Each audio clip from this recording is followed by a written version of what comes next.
Got dreams of being a professional podcaster, but have no idea what you're doing? This is impossible. That's about to change. A new kind of school. Welcome to the Pod School Podcast. Hello and welcome to the show. Today I'm going to be talking about naming your podcast. Ugh, what a responsibility that is. Of course, if you decide halfway through your show that you want to change the name, nobody's going to die or go to jail. The consequences aren't going to be that dire, but it will be darn confusing. So ideally, you are going to pick a show name that is going to not only give your audience or your potential audience an idea of the tone and the vibe of your show, but also explain a little bit about what it's about and be something that you'll be happy to tell people for a long time to come, not sort of say for a week and then think, oh, this is a crappy title. That's a lot of pressure. That's a lot of things to think about. So I'm going to take you through a few ways that you can come up with a great idea and also encourage you to take time to sit with your idea. I don't think enough people during the idea generation process marinate long enough on their ideas. Sometimes an idea you have today, in 2 weeks you will think, well, that stinks. So you want to make sure that you leave a bit of time for something to really sit with you so you can work out, is this the right show name for me? First up, why is a show name so important? Well, if you think about going in and buying a book or getting one from the library, I've talked before on this show about the importance of your cover art because as much as we try and say that we're not, we are fickle creatures who do judge a book by its cover. And that podcast artwork is going to be the first thing that catches people's eye. The second thing is your podcast title. So if you think about it like a book, if you've seen a cover that you really like, the next thing you're going to do is look at the title of that book and see if it speaks to you. And this is where it's really important to try and shove as much as you possibly can into a very small amount of words. So you want to try and get some kind of essence of your show into that podcast title, which can be tough. Basically, you want people coming along to really understand from the combination of the title and your podcast description. So remember, it's not like you've just got these 5 words to play with. You also do have the description as well. You want people to get a sense of whether this show is for them. You also want them to understand what they're going to get out of it and whether they want to give it a try. So there's a lot of different approaches that you can take, and I'll take you through a few of them and also give you my tips on the best way to go about it. The first thing to think about is, do you have an existing brand? If you are starting this podcast as an extension of something you already do, so it's not just popping out of nowhere, then it is probably best to line that podcast name up with the brand that you currently have. A good example is this show right here. I had my online podcasting course, Pod School, so it made sense that my podcasting tips podcast would be also called Pod School. Of course, for SEO purposes and shoving keywords in everywhere, as everybody likes to do, it probably would have made sense to be the podcasting tips podcast or the podcast show or something like that, but it doesn't really have much sparkle, that kind of stuff. And I also think there are plenty of other places for you to help your podcast out in terms of SEO that you don't necessarily have to have your keyword in the title.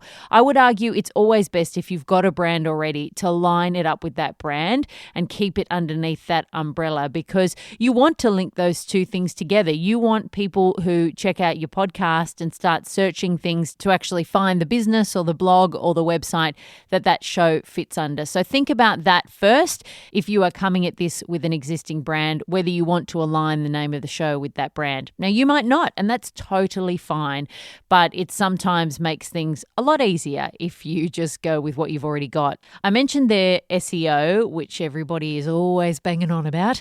And of course, iTunes is a search engine. So people do go in there and search for certain terms and certain types of shows according to keywords. And if you've got your keywords in your title, then you're probably going to show up for that. So it's a bit of a trade-off with this. As I mentioned before, there are other ways that you can optimize your show for search. So you don't necessarily have to put a keyword in the title. I would always advise that you want to come up with a title that is going to excite your audience. So, for example, my interview show, You've Got to Start Somewhere, I could have named that The Celebrity Interview Show or Celebrity Interviews with Rachel.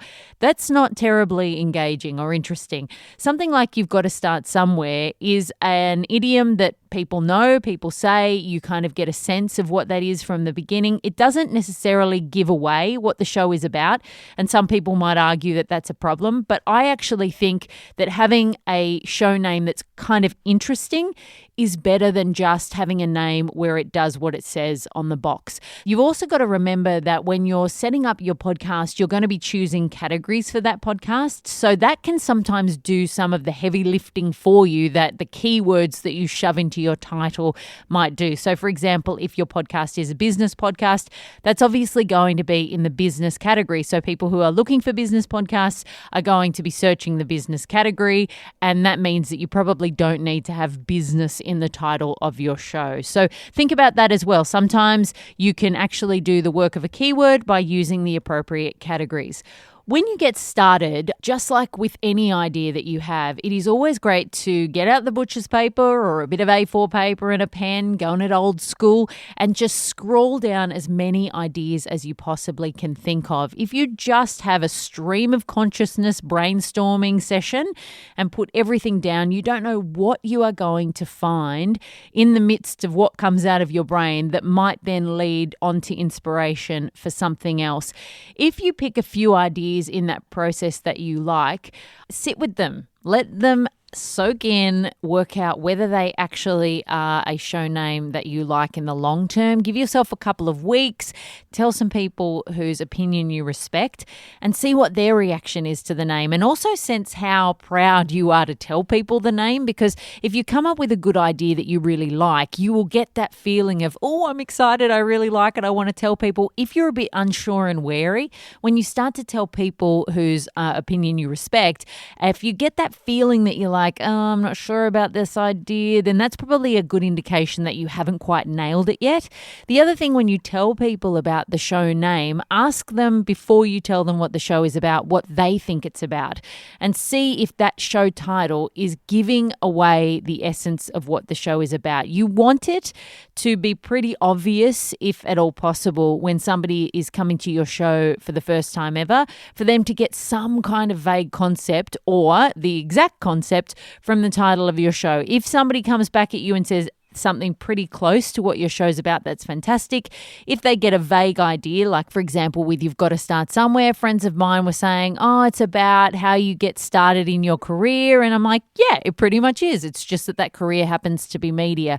So tell people that you care about, see what their response is, but also take note about your feelings about telling people and how proud of that name you feel, because you want to make sure that you've got a name you want to shout from the rooftops. So it has to be clever enough for you to feel like this is something that you want to market and push out there, because ultimately you have to do your own personal marketing for your show and make sure that you get it into people's ears. So that feeling is very important in the process of coming up with the right title. The other thing that can often steer you away from the ideas that you love is whether the domain is available. It is always a good idea to have a website for your podcast so that you can have a place to house your show notes pages. Your show notes pages, I have an episode on this in the podcast that you can find just by typing show notes into the search bar at podschoolpodcast.com.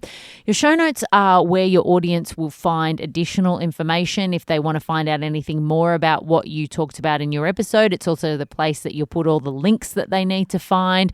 It's where they can find out about other things that you do, but it's also very helpful for SEO.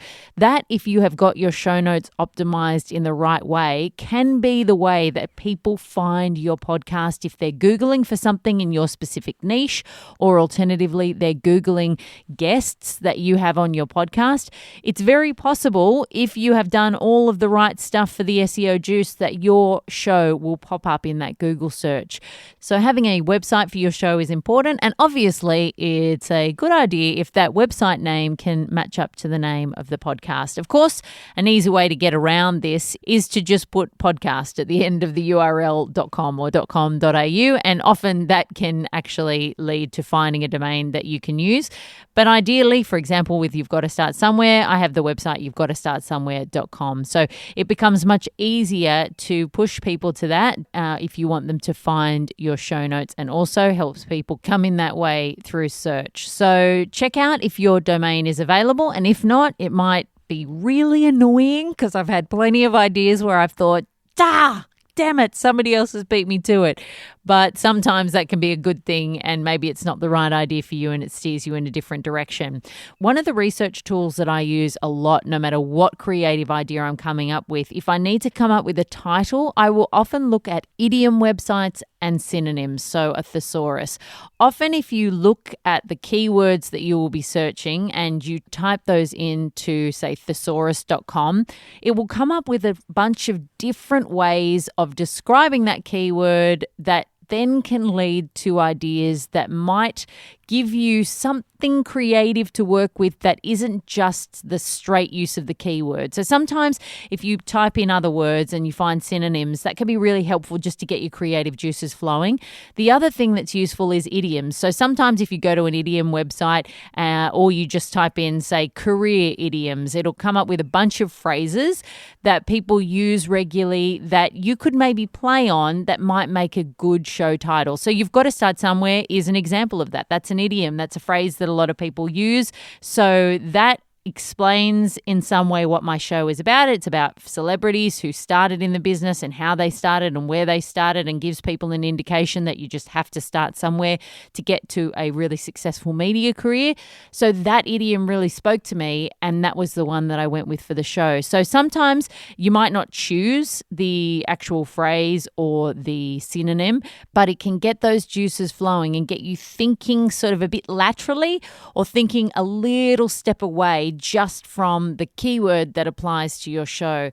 The other source of inspiration that can be useful is Amazon. Amazon is a great search engine. If you type your keywords into Amazon, it will throw up a bunch of books usually on the topic, and looking through other people's titles, even searching in your niche for other podcasts that cover stuff that you're going to cover can be great to just start you thinking about what's already out there and what you like and what you don't like. Please do not be a copycat. Don't just take somebody's idea and steal it. This is really just so you can look at what other people are doing and get a sense of, oh, I like that. Why do I like that? What do I like about that? And sort of taking the little elements of what you like and also avoiding the stuff that you don't.